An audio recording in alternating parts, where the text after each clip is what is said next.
Good afternoon. Today is Tuesday, January 26th, 2016, and this is your pod update. This is the introduction to a UTRON test, a spinning UTRON test, which I've kind of mentioned in the past, but really haven't provided any details. This was a test that was performed some time ago by another person who shall remain nameless. The results of the test produced an anomaly that I have written in comments stating that I think it was probably more a product of the guy's imagination than anything else, but it'd be really cool to see it. I kind of hope that it was true.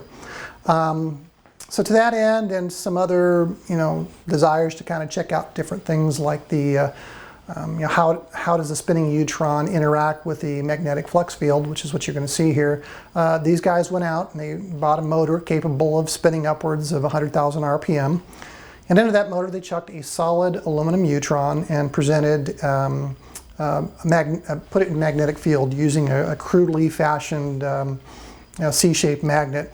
And really, this tool that they used was made by them. It's not an electromagnet, you should know that. So there's no hysteresis involved. There's no charging of a coil to create a magnetic field. They've literally put some permanent magnets on the end of this thing that looks like a C-shape just to present it to the flat sides of the or the conical sides of the UTRON at a 45-degree angle to see what would happen. So go in knowing that it's not a real electromagnet.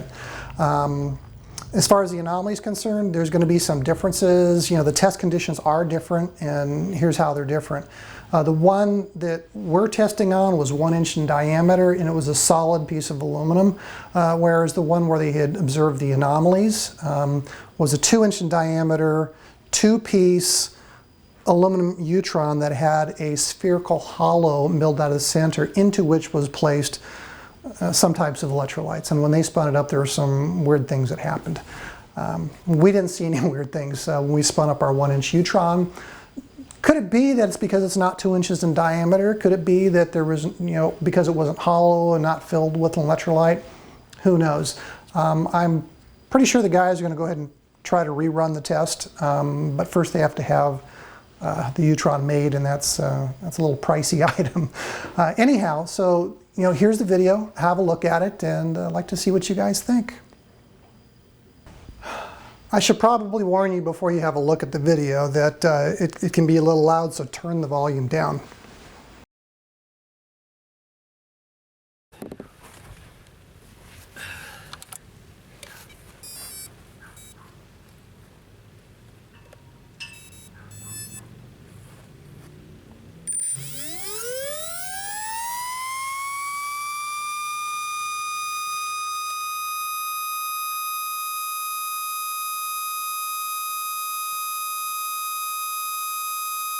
It ain't picking it up. I'm gonna slow it down. Hold it back off of you too close. Okay, go up.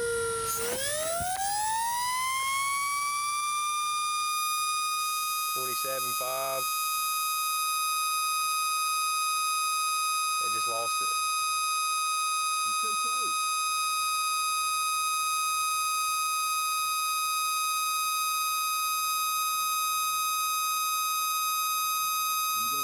Hold on, it says 31,000, 47,000, 59,000, 75,000.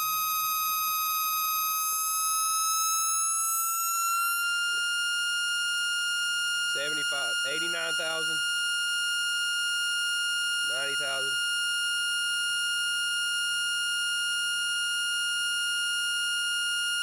Stand up and get back 5 feet and put it on it. You ain't got to be that close.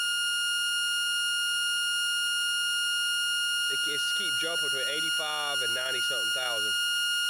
That's probably right.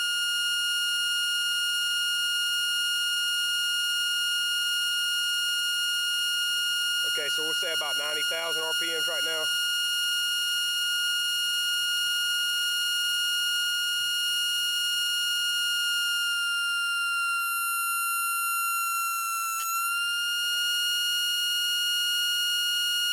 This stick has a magnet on it.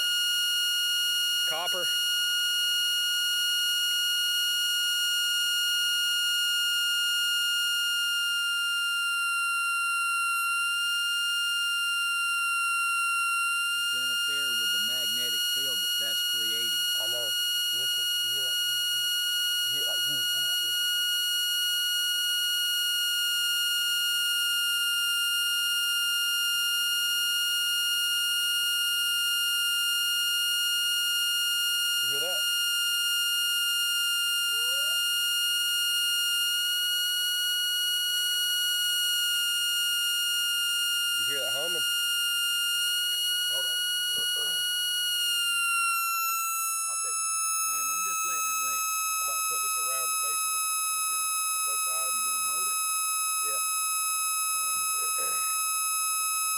don't get your head straight over it.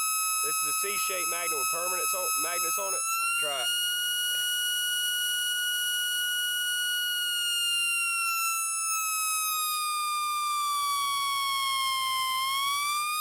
Slowed it down, didn't it? What does your current do when you do that? Look at your current. Your current should It'll go way, up. your current should go way up. Look at it. It does.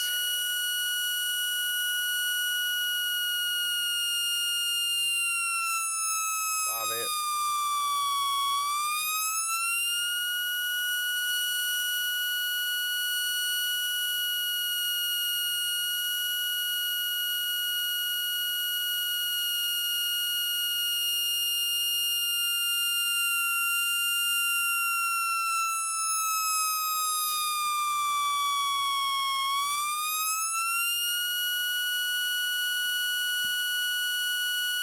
Gotta be something to do with the liquid.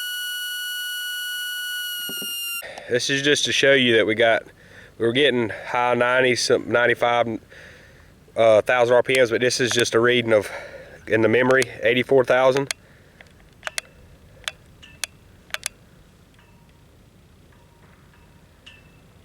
$84,594. That's all I want to see in the memory, so just to prove that we're getting at least close. All right, so what'd you think? You've had a look at the video. You've had a chance to see what they're doing with the spinning UTRON at 100,000 RPM. Pretty loud, isn't it? I think it's pretty interesting seeing that you can place a braking force on an object like that by just using magnetism. Anyhow, I thought that was really cool.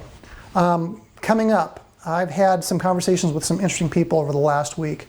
Andrew DiBisciago, I'll be having a telephone interview with him in the coming weeks. We're going to talk about time travel, the 8 different modes of time travel, and some of his cool experiences in that department. I've also talked to James Gilliland of the East Seti Ranch up in Trout Lake, Washington. He and I are going to talk about how you contact ET, how to have a contact experience, because I'm really interested in that sort of thing. And finally, I've also got a conversation coming up with Brooks Agnew, who is a best-selling author. He's studied geophysics, and he owns an electric truck company out of, let's say, North Carolina, which is where I did my first interview with him. But he's a really cool cat to talk to. He knows some things. He's had some interesting experience, and we can kind of delve into that. And maybe even get him to talk a little bit about his upcoming trip to Antarctica. Anyhow, if you like these videos, please hit the like button. Share them on social media.